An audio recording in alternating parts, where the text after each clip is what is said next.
Okay, let's run through the tools one by one. Move.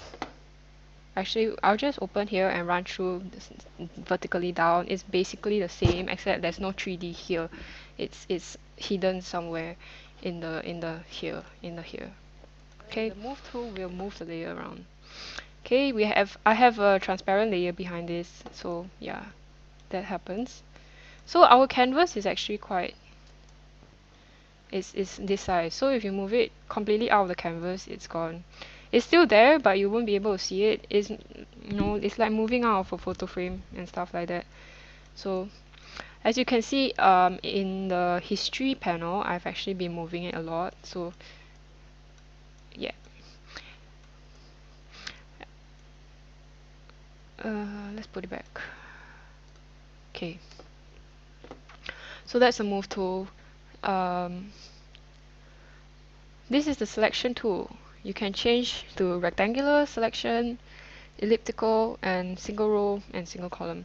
So a rectangle is a rectangle. You select a rectangle. Then when you select something, you will notice the marching ends. It's literally called marching ends. That's the official term, which is quite cute, right? So you will see the marching ends around it, and basically that is selected lah. So if I use this selection tool and then following that use the move tool, right? So this selection, oh sorry, we are on the wrong layer. This selection will move, you see? So you can select something and you can move it elsewhere. You can also select something and cut it away. So now I'm pressing Ctrl X, it's gone. And you can see in the history, like in the corresponding history, everything is happening everything is being logged down as I do it. It's like a dedicated secretary who can go back in time. So okay, I don't want to cut pixels and I don't want to move that anymore. So that's the rectangular marquee. If you change it to elliptical, it draws a circle. You can draw a circle or an oval, or very, very, very, very slim javelin or something. Right, one thing about this rectangular and elliptical marquee is that if you press Control, I believe it's Control while you're doing this. So like now I have this piece of shit here. It's a really weird shape and I really want it to be circle, but I don't know if this is a circle or this is a circle because my eyesight is bad and I should feel bad. But once you press alternate, I think it's alternate, your circle becomes a perfect circle. No, it doesn't. What am I doing? Wait, let me refer to the menu. I'm sorry. It's shift. God damn it. Okay, let's continue. It's shift. You can draw a perfect circle. Okay, rectangular marquee. If you press shift, right, it will automatically turn into a square. So you have a perfect square. Yeah, never wonder whether your shapes are good enough again. It's press shift and select, okay, for the selection tool. Shift, select. If you let go of shift, it will let you go again, and then if you press it again, it will make you square again or circle again. So look at this, look at the history. It really does log everything up to a point, and actually you can change that in the settings, like how much history do you want to save. Yeah, so the more history you save, the more taxing it is going to be on your computer. So yeah, keep that in mind. Okay, next is the lasso tool. Okay, let's say, right, I want to crop this teddy bear out of the picture.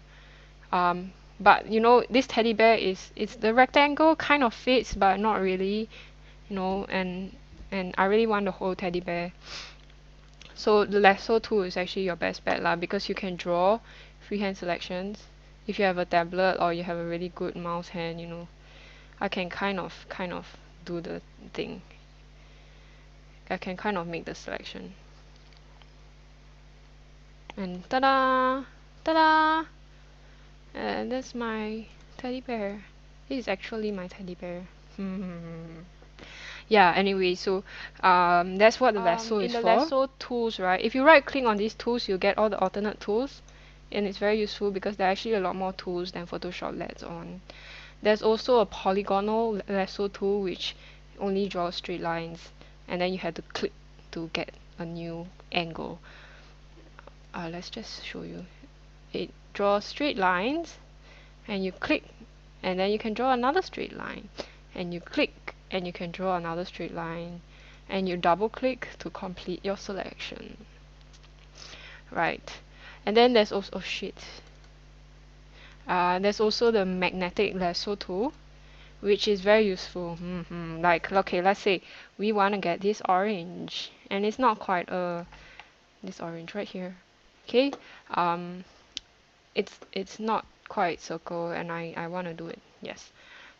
If your orange is different enough from the background, you can do this very easily by clicking on the magnetic lasso.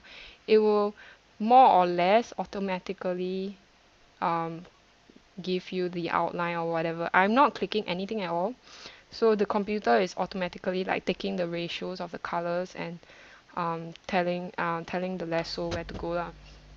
So that's actually very useful, like when you're being lazy or stuff like that,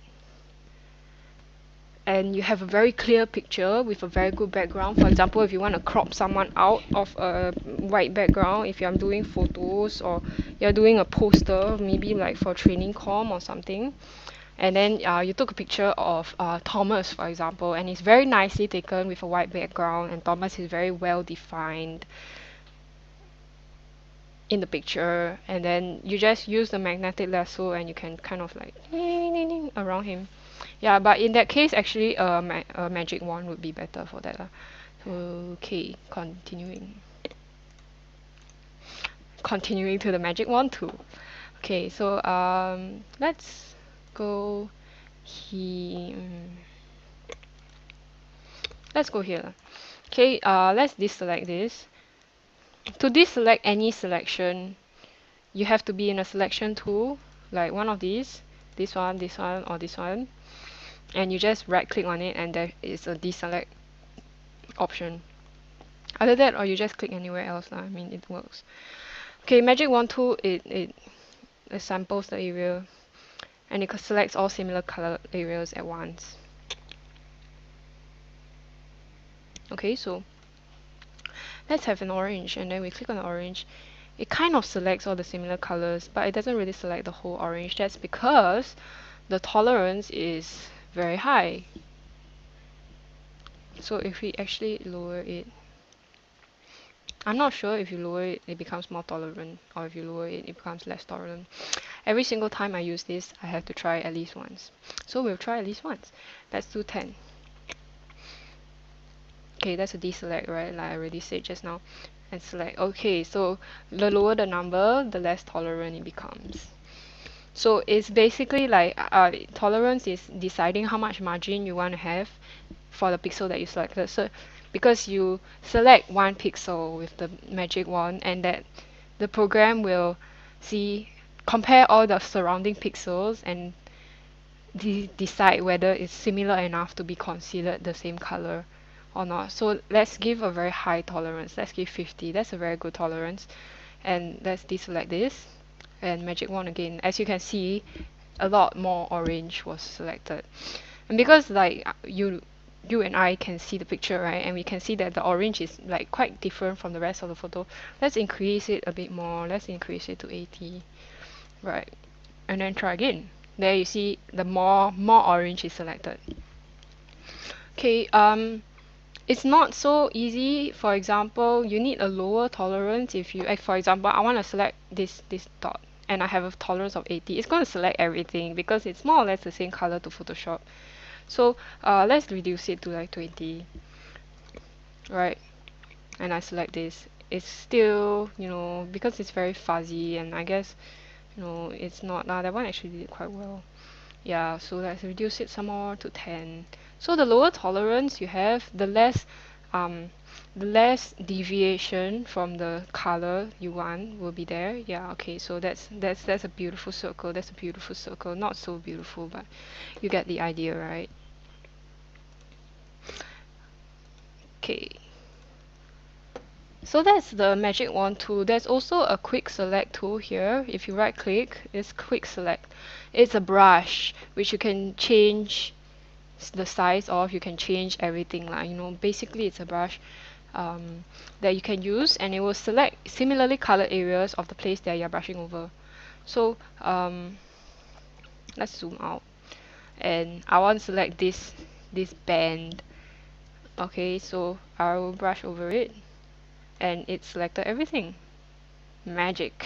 Okay, let's deselect this. Okay, do something more. Let's do this. Okay, so like it will brush and slowly select. Yeah, so as you can see, it will just suddenly go poof. Okay, I decided that everything here is the correct color and stuff like that. So it will just add on. This is a brush that keeps oh short sorry. It will just add on if you ask it to just add on. Like there are options here. Okay, so something to note, right? If a person is having problems during the workshop with any of the tools they are using, check the tool panel and see if they have the correct options on, because these options are not default. Usually, most of the time they are not default. So if a previous person use it and then they change the options, right, they will stay there. So if this person has like subtract from selection selected, right, that means whatever they brush will subtract from the marching ant selection. So basically they'll just be subtracting each other, you know, subtracting, then they'll be wondering what's wrong with my image, you know, why is my selection getting smaller and smaller, and is Photoshop spoiled, you know, are your instructions flawed? No, it's because of the control panel. So take note of that. All tools have a control panel which is customizable, and it's going to give you problems if you are not the only one using the Photoshop. There's a way to save settings, but that's not basic, and CSD lab is not ours, so don't care. Yeah, so just a little bit of a side note. Okay, so next is crop. So easy, right? Oh, what? Oh, okay, I had a selection. I'm so sorry. No, no, don't crop. No, no. What? Okay, sorry. Okay, let's deselect this first. Okay. Okay, we have a nice picture, but okay. We have a nice picture, but for some reason I really don't like Conan. I don't like them. They won FAC Best OG. They suck. So let's crop them. So once you click on the crop, right, you will have this.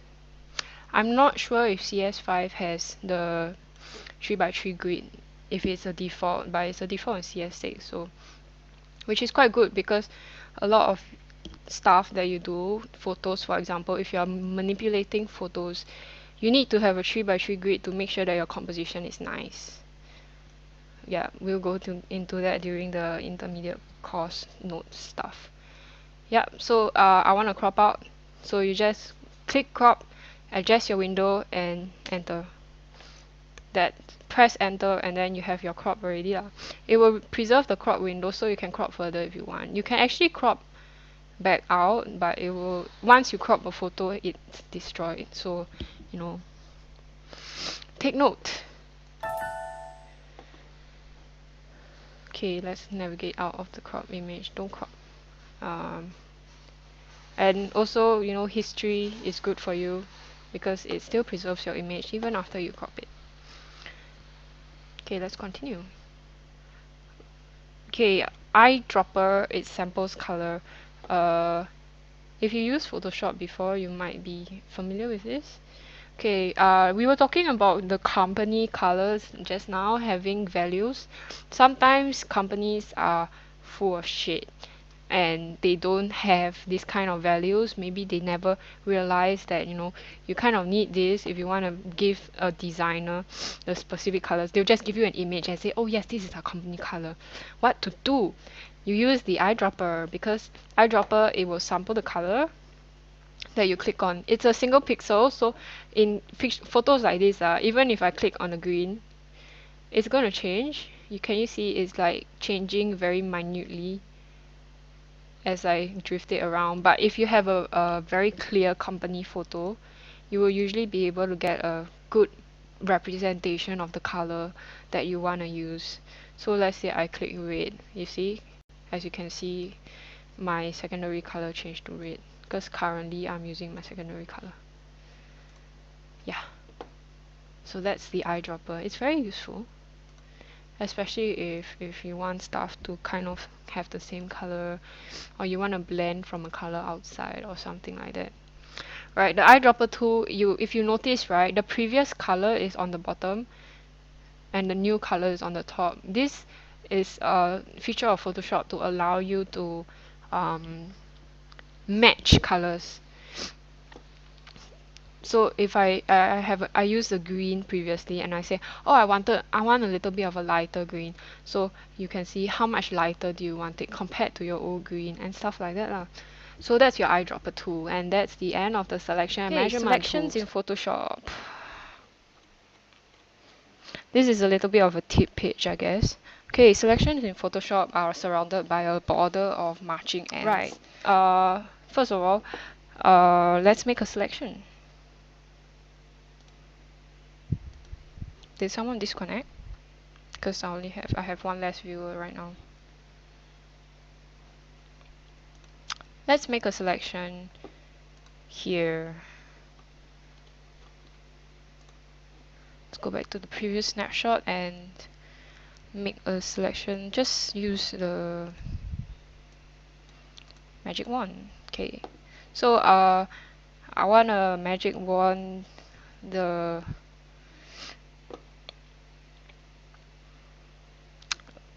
Let's use the lasso and torture my mouse hand. Okay, so let's lasso this teddy bear. So magnetic lasso sometimes makes mistakes. To rectify that, right, you can actually click and make a point manually. It will make a point automatically after a certain while, but sometimes it makes mistakes and you want to make sure that the magnetic lasso stays out. Like for example here, if I drag it down, you can see it eating into the blue part a little bit, and I don't want that, so I click it out on purpose so it doesn't go in too much. And then here I'm clicking a lot because I know that that's going to be a place that the magnetic lasso can't tell between the sofa and the teddy bear. So like you can just continue doing this, go on your merry way, having fun with your magnetic lasso. It's really much more difficult to do this stuff if you don't have a tablet. Those tablet pad things that you can use, like a Wacom, which CBLC should really think of getting. Hint, hint. Right, so we're almost done. Oh, okay. Okay, so okay, we're done. That's the thing. But you can see like there are certain areas where it's very jagged and it's not nice, and if we cut it now, if we crop it out now, it's going to be a piece of shit. If we cut it out and paste it into a new canvas on a layer. This is why we have layers, by the way. See layer 1, right? I paste the large bear, the very large bear on the layer, right? Let's make it smaller.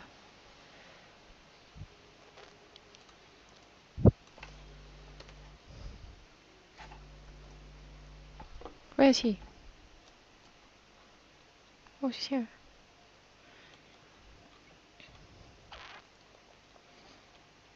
Okay, so if we crop the bear onto this layer, you can see that it's kind of there are areas where you can tell that it was cropped out. I mean, because the background was so dark, this is actually not a bad job already. But let's say you don't want to do that. So let's go back to here. Let's go back to the pixels, through the history, the wonderful history panel, and then continue, you can actually right click on your selection with the lasso tool. Right click, right, and there's an option here called refine edge. It's also here at the top on your tool panel. So you can choose, it's the same thing lah. So if you click on refine edge, right, it will basically cut out everything else except your selection so that you can work with it in peace. And you can basically smooth the radius, smooth it so that, you know, can you see these parts? They are becoming less jagged. Okay, let me reduce the smooth again. Can you see all these jagged parts, jagged areas, which are naturally going to happen? I mean, if you don't have a well-defined subject. So if you turn it up, you can smooth it out, smooth the jagged edges out, right? And you can increase the edge on this, which will cut into your selection a little bit. You see, can you see it's cutting into the selection?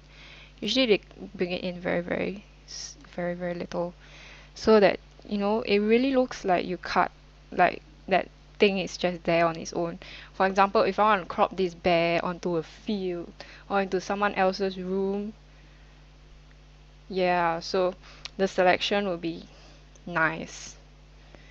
You can do other things also. You can shift edge, you can increase the contrast of the edge and stuff like that.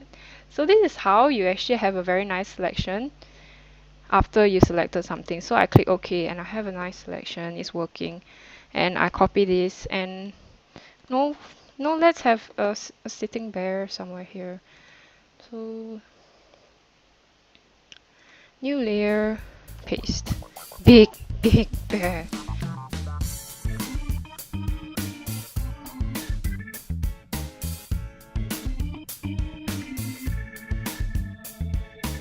Okay, so that's bear. Look at it! It's there! It's beautiful! That's the beauty of cropping, of selection tools. So anyway, you can do all these things. You can also modify your selection. You can smooth, expand, contract, or feather your selection edge. So let's select something else.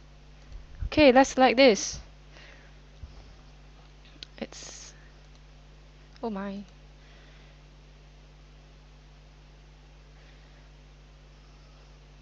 Yep. Okay, so we have something like this, right? And I'm just going to very quickly select it. Okay. You can cheat also using this. If you have Thomas here behind a white background and you want to select him, but you don't want to go through all the thing, just lassoing him all over the place, you can just select the white background, which is much easier, and then select inverse, which is basically selecting anything is not white. So that's a small tip. Okay, so we have this, right? We can actually do stuff like select. This is the select panel, right? Modify, the modify panel, this menu here, border, smooth, expand, contract. So you can smooth it like we did with the refine edge. You can expand it, so they will give you this dialog box, and you can expand it by however many pixels you want. Let's expand it by 30 pixels. That's a lot. It's going to go out a lot. There you can see that the expand it's just basically poof, you know, like blowing a balloon. Yeah, your edges will get less refined, but you know, it's good for if maybe you want a small border outside your thingy, you want it to look like it's paper cut out. So let's expand it. Let's expand the selection by 5 pixels. Okay, so that's like a little bit, and then you can paint it black. As you can see, it's now a black thing, a black border around the bear. So like, you know, you can do stuff there, and then you have like a black bear, for example, maybe you want to sell this, then you make it nice and it has a cute outline and it has a pink background. It's like, I'm selling this bear, yeah. No, it's cute and it looks nice. Yeah, putting a border over something usually will help it to blend much easier into other media, like for example from a photo into digital poster or whatever. So this is actually quite useful. I'm not selling my bear for your information. Okay, so continuing. Keyboard shortcuts. Press the Shift key while selecting. This adds to your existing selection. Pressing the alternate key while selecting subtracts from your existing selection. Right and Control Alternate R will open your Refine Edge dialog box automatically.